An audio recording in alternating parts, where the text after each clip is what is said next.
adaptive clearing path. Alright. Dog.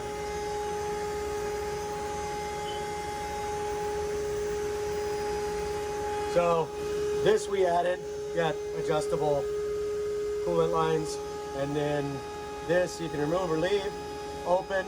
This is just going to a wash down hose because these don't come with one. Not high pressure, but it works.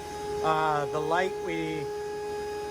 light died and they don't have replacements for them anymore, so they've got a fancy LED that we haven't plugged in yet, and we'll send it with all the tool holders that are here, and I believe I have a couple more brand new ones.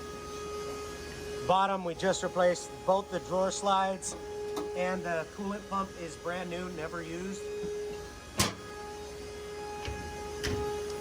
Signal light was just replaced, brand new. Main belt going from the motor to the spindle, I just replaced.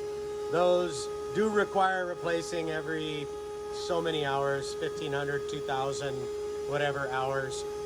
They tend to wear out if you're running at higher speeds. And then the encoder belt we just replaced, or the encoder timing pulley we just replaced also. That's it. And it does have this collector.